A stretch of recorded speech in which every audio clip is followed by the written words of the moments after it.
All right, welcome back to ABA exam review and the continuation of our BCBA exam practice series where we're going through another set of questions together and breaking them down. If you're new to the channel, welcome. If you're returning, welcome back. Please like, subscribe, and share. Check out behavioranalyststudy.com for all of our study materials, including our combo pack.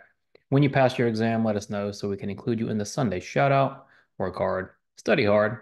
Let's get going. A parent asks their child to complete a series of tasks, such as putting away a toy and closing their door, both of which the child does regularly without resistance. After completing these tasks, the parent then asks the child to clean their room, a task the child usually avoids. The child is more likely to clean their room after completing the simpler task. What concept is being applied in this scenario? Very straightforward behavior momentum question, right? Because we are describing, or the question is describing, a high P request sequence, a high probability request sequence. The parents ask the child to complete a series of tasks, putting away toys, closing doors, that are done without resistance. So easy, high probability request. Following that, they then ask the child to clean the room, the low probability request. After the simpler tasks, they're much more likely to clean their room. That is behavior momentum. Behavior momentum is a very simple concept. We're building up, building up, building up behavior through reinforcement and response in order to get enough momentum to complete a much more difficult or low preferred task. If we look at B, behavior progression, that's a answer to throw you off. This is not called behavior progression, it's called behavior momentum, but that's where fluency comes in. Behavior chaining, where you're not creating a behavior chain here, we're giving a series of requests in a row. And then stimulus fading, nothing is being faded out in this particular question. We're giving a request, giving a request, giving a request. Momentum is built. Then we give the low probability request in hopes that it will then be evoked. During a functional behavior assessment, Tommy gathers data through direct observation of the learner's behavior in different classroom settings, focusing only on measurable events and avoiding subjective interpretations. This approach reflects what philosophical assumption? All right, another assumption question. Let's be very precise. What do we know? We know Tommy has gathered data through direct observation. Immediately, when you're dealing with assumptions and we start talking about direct observation, you need to start thinking empiricism. Empiricism is all about direct observation of measurable events and gathering data directly of those events. On top of that, we're staying objective and we're avoiding subjectivity. So what approach is reflected here? Well, we're being empirical. We're using direct observation to take data on measurable events and remain objective and go based on fact. So we are being empirical. Pragmatism is when we're making choices that make sense that we think are going to be effective based on prior knowledge or known knowledge. We're not necessarily making a choice here. We're just being empirical by through direct observation and being objective. Determinism says everything happens for a reason. This is not a lawful question. It is not a reasoning question. It's just an observation, empirical question. And then selectionism has to do with selection by consequences. We're not discussing necessarily behaviors maintaining or not maintaining due to consequence of the behavior. So selectionism is out. Tommy's being empirical. He's gathering data through direct observation so that he can be objective. As soon as Miss Tina believes one of her singing lesson students have mastered a song in class, she makes them go out and sing the song in front of 3 different people. Miss Tina believes the feedback from these people is critical for the behavior. What is Miss Tina using in her strategy? What do we think Miss Tina is trying to accomplish? What do we know about Miss Tina? Well, she thinks her singing lesson student has mastered a song in class. That's great, but what's important? Let's generalize. So she has the student go out and sing in front of different people. She wants these people to give feedback on the behavior. What is Miss Tina trying to use? Well, she's trying to use a natural contingencies. Generalization is all about contacting reinforcement, or sometimes punishment in the natural environment. And that's what Miss Tina is promoting here. Go sing now in front of 3 different people. Let them give you feedback. Let you contact a natural contingency from 3 different people in the natural environment. B, a general case analysis is when we take a overall picture of generality and what is needed for the behavior to generalize. Miss Tina's not analyzing an environment here. She's taking action. Indiscriminable contingencies. This contingency is not necessarily indiscriminable or unknown because the contingency is obvious. You go sing in front of 3 different people, get their feedback. What does that contingency look like? We know what the contingency is going to be. I'm going to sing, and then I'm going to get feedback. And then training loosely. Miss Tina is not altering unimportant aspects of the environment. It's important for her singing lesson student, even though she's mastered the song in class, to be able to sing in front of other people. So Miss Tina is simply exposing her student what we would consider natural contingencies. Which of the following is true about non-contingent reinforcement? When we think about non-contingent reinforcement, we think about a systematic intervention. Non-contingent reinforcement doesn't just mean we're giving reinforcement for no reason. It's a planned antecedent strategy. So we want to know what is true about non-contingent reinforcement. A, non-contingent reinforcement schedules should be slightly shorter than the average inter-response time of the target behavior. What does that mean? That means if 8 minutes usually passes between the target behavior and the next instance of the target behavior, I want to set my non-contingent reinforcement schedule at, let's say, 7 minutes. That's true. The whole purpose, typically, of non-contingent reinforcement is to prevent a response from occurring. Now, that can change sometimes, but that's typically the idea. So if behavior is happening every 8 minutes, we want to stop it at 7. A is true. Now, let's read all of our answer choices, like always. B, non-contingent reinforcement should not be given if a problem behavior occurs. Non-contingent means non-contingent. No matter what's happening, we're giving reinforcement. So you have to factor that in to your plan. C, the scheduled interval should gradually decrease as behavior decreases. Well, not necessarily, right? We're not going to decrease our schedule. I'm not going to go from 7 minutes to 5 minutes as the behavior decreases.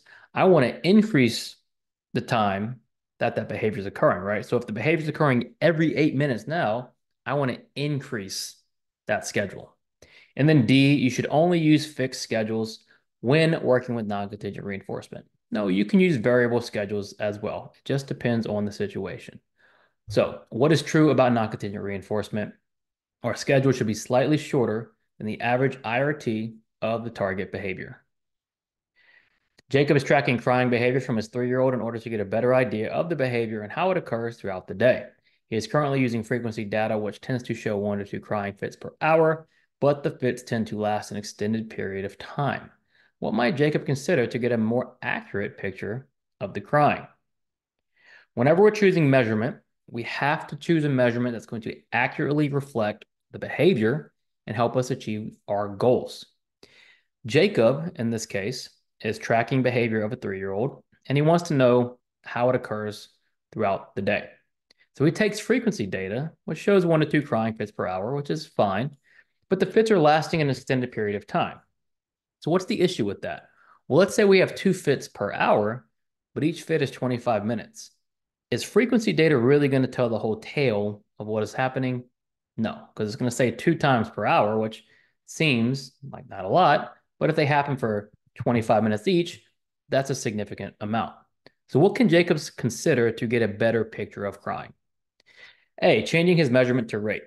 Well, going from frequency to measurement is not going to change a lot. We're going to go from 1 to 2 crying fits, and now he's going to get the rate of 1 to 2 crying fits per hour. It's not going to change very much about what we know based on measurement. B, changing his measurement to duration. This is going to be much more useful, right? If we can know, since they last a long time, how long each fit occurs, then we can target that. If they're only happening twice per hour and we reduce the duration of each fit, we're effectively reducing how often they're occurring. So B seems pretty good. C, changing his measurement to latency. He's not trying to measure from a specific SD or an instruction. So latency is not going to help him very much. And then enter response time. Again, let's say the first fit happens, it lasts 25 minutes, and then there's a 2-minute break, and the next fit happens 25 minutes. Your enter response time is going to say 2 minutes. That doesn't tell you a whole lot about the crying. So the best thing Jacob could do here is switch to duration. Amy is trying her hardest to lose weight, but has a tendency to eat snacks late at night. She finds she will start snacking without even realizing what she is doing. Now, Amy is hyper aware of her behavior and identifies when the snacking behavior chain starts so she can end the chain as quickly as possible and do something else. What strategy is she using? Okay, this is a very straightforward self-management question. What is Amy doing? She's trying to stop eating snacks late at night. She is recognizing her behavior. She's observing her own behavior, and she stops the behavior chain when it starts as quickly as possible. What do we call it when we recognize a behavior is about to happen or is happening and we do something else?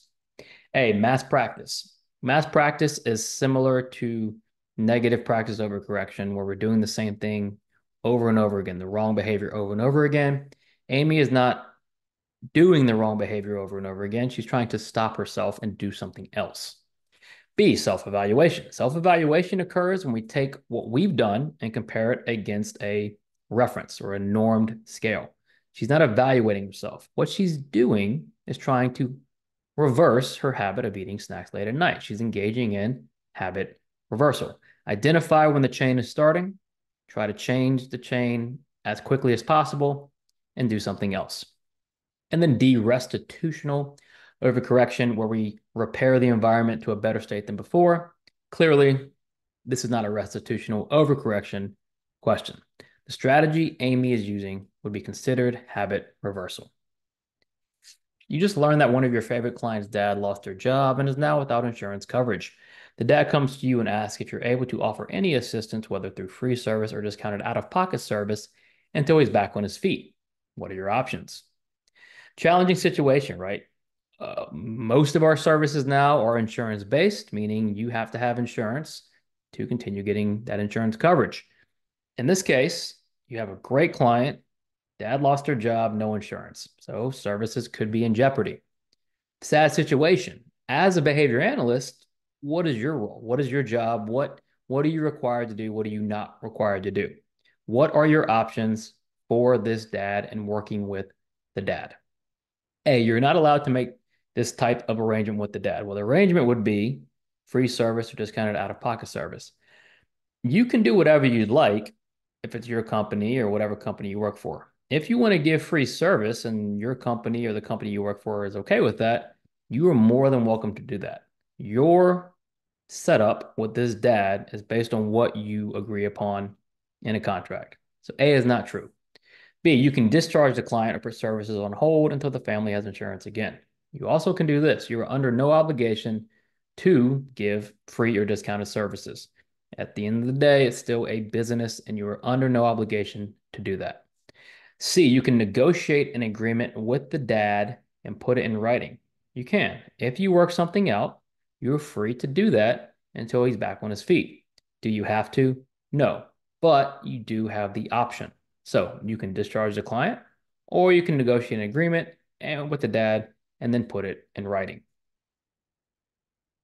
3 of your supervisors are all discussing the same case. Each supervisee thinks that their intervention is the best to treat the behavior. You decide to put all 3 interventions into one treatment package, which turns out to be a very effective treatment. Your supervisors now want to know whose intervention was or wasn't needed. You should conduct a what? So we have an analysis question, and let's break down what we're analyzing. We have 3 supervisees who all recommend some sort of intervention. And so you put it into a big treatment package, and it's effective. Now we want to know, is A needed? Is B needed? Is C needed? So we might start pulling these out. What type of analysis is that? Is that a parametric analysis? With a parametric analysis, we're going to be looking at one of these interventions and asking, well, how much of that intervention do we need? Parametric has to do with the dosage or the amount. A comparative analysis, B, has to do with comparing each intervention, even though they're not part of the same package. So if you have a situation where you have all these interventions that are part of one package, you're going to be doing a component analysis. That's the difference between these three ideas. A functional analysis, of course, is not associated with these type of analyses. We're not manipulating variables to identify functions, so D is out. You always review your client's medical history and history of therapy before starting their treatment. The client has a history of headbanging and there was a prior treatment plan in place, but you haven't seen it. 4 months into your treatment, headbanging occurs and it is not related to a medical issue. What should you do? So put yourself in this situation. You've gone through medical history and you see there is a history of headbanging that's been treated before, but you've never seen the treatment or you've never seen the headbanging before. Now, all of a sudden, it starts to occur, but it isn't medical. So immediately, what can we do? Because we've ruled out the medical issue. Well, we need to start treating it, right? So what do we do first? A, implement the previous treatment plan that was effective for headbanging. We never plagiarize treatment plans, especially treatment plans that came before us. That is a big no-no. We do not plagiarize anything. We need unique plans for each situation. Can you use it as a guide? You can use it as a guide or a reference, but you can't just implement it without assessment. B, conduct a reinforcer assessment and put the behavior on extinction. Is that going to be effective? We're not really sure. We haven't done an assessment yet. C, conduct a functional behavior assessment on the headbanging. Yes, you've ruled out the medical issue. The next thing you need to do is conduct an assessment. C, recommend the client to be taken to a medical professional first. We don't have to do that. It's not a medical issue. It says so in the question. So the next thing we need to do is conduct our assessment. Which of the following answer choices would not align with the views of radical behaviorism? What does radical behaviorism say? Radical behaviorism says public and private events are behavior. The only difference is one is observable, one is not. If you look at A, both public and private events are behaviors.